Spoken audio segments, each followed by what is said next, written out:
नमस्कार प्रियजनों। आज रोको और छोड़ो आंदोलन के वीडियो सीरीज के माध्यम से हम जनसंख्या नीति पर अपना विचार रखेंगे।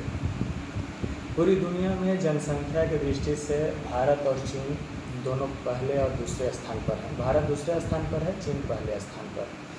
परंतु अगर दोनों का हम बिल्कुल कंपेयर करें, तुलना करें, तो हर दृष्टिकोण से चीन भारत से आगे है। फिर भी जनसंख्या नियंत्रण का कानून वो 1979 में अपने देश में लागू कर चुका और हमारे देश में अभी भी ये लटका हुआ है, परंतु चर्चा का सबसे महत्वपूर्ण मुद्दों में से एक है।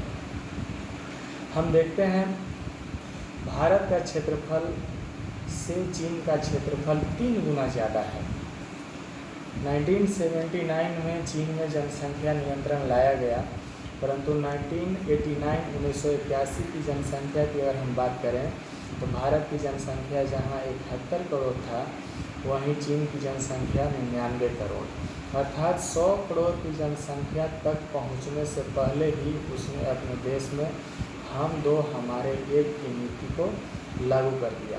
हालांकि हम दो हमारे एक में थोड़ी सी ढील दी गई थी कि वैसी आबादी जिनकी जनसंख्या स्वतः घट रही हो, उन लोगों को इससे बाहर रखा गया था और शहरी आबादी को हम दो हमारे एक और ग्रामीण आबादी को हम दो हमारे दो की नीति का पालन करना था।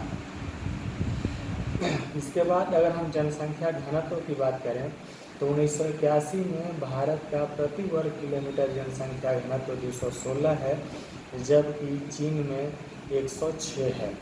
हम 2020 का आंकड़ा लेते हैं तो भारत में जनसंख्या घनत्व प्रति वर्ग किलोमीटर 419 पहुंच जाता है, जबकि चीन में 150 है।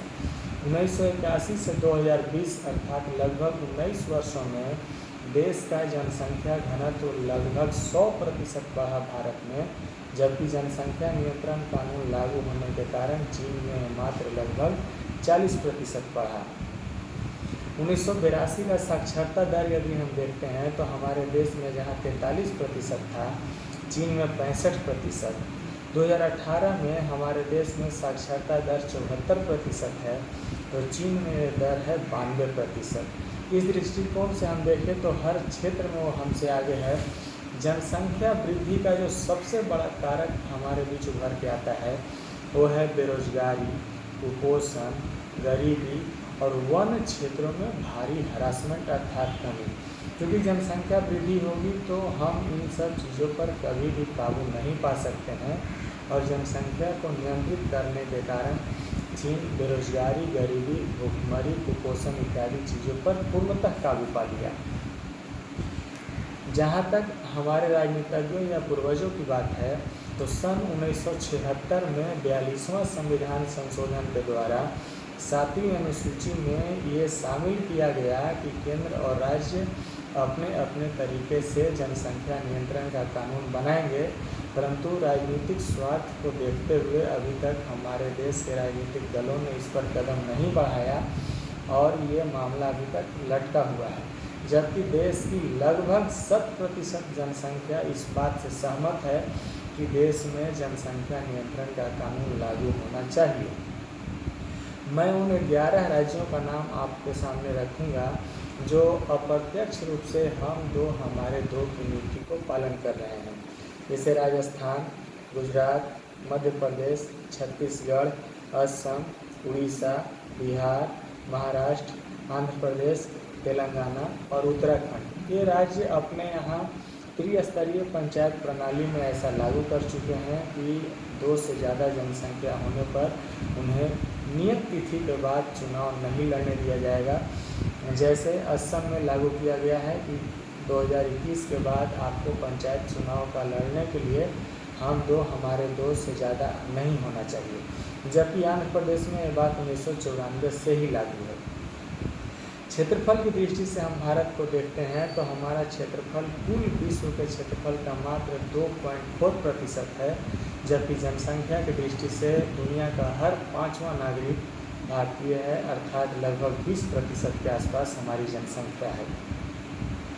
क्षेत्रफल की दृष्टि से हम देखते हैं रूस, कनाडा, अमेरिका, चीन, ब्राज़ील, ऑस्ट्रेलिया, इंडिया, अर्जेंटीना। जबकि रूस क्षेत्रफल की दृष्टि से 12% से भी ज़्यादा घेरता है पूरा इलाका, जबकि जनसंख्या की दृष्टि से वो बांग्लादेश से भी पीछे है, अर्थात वहाँ की जनसंख्या 16 करोड़ से भी कम है। और जनसंख्या में चीन, Bharat, America, Indonesia, Pakistan, Brazil, Nigeria, Bangladesh और इसके बाद रूस का स्थान आता है। जबकि यदि देखा जाए तो जनसंख्या का सीधा ताल्लुक क्षेत्रफल से होना चाहिए। जनसंख्या घनत्व तो अगर अंतर रहेगा तो इससे विभिन्न प्रकार की कुव्यवस्था उत्पन्न हो सकती है। हालांकि भौगोलिक दृष्टिकोण से जहाँ ऑलरेडी मानव आबादी का कठिनाइयों में जीवन बीतता है, जैसे ड्राई डेजर्ट है, सूखा क्षेत्र है, या कोल्ड डेजर्ट है जैसे भारत का लद्दाख का इलाका है, तो उनको यदि हम छांट दें, जो मैदानी इलाका है वहाँ तो जनसंख्या का पूर्ण रूपेण क्षेत्रफल से संबंध होना चाहिए। एक भारत का समुदाय है पारसी धर्म, जिसकी मैं चर्चा करना चाहूँगा। पारसी धर्म की जनसंख्या स्वतः घट रही है और जनसंख्या का वृद्धि तो छोड़िए, घटने का जो दर है वो प्रति वर्ष 800 व्यक्ति है। चूँकि पारसियों की जनसंख्या भारत में कुछ हज़ार में ही है और प्रतिवर्ष 800 की संख्या से उनकी जनसंख्या घट रही है, तो मैं चाहूँगा कि जनसंख्या नियंत्रण का कानून लागू होते समय इस बात का अवश्य अवलोकन होना चाहिए और ऐसे समुदाय को जनसंख्या वृद्धि के लिए प्रोत्साहित करना चाहिए। क्योंकि पारसी धर्म अत्यंत शिक्षित है और अत्यंत संपन्न है, इसीलिए वे लोग जनसंख्या पर फोकस नहीं करते।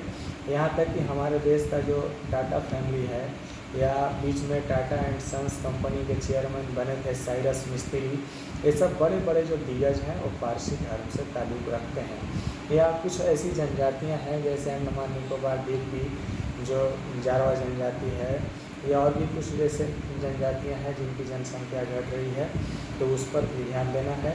लेकिन हर दृष्टिकोण से जल्द देश में हमारे दो की नीति अपनाए जाने की ज़रूरत है और इसकी सख्त आवश्यकता है। नमस्कार।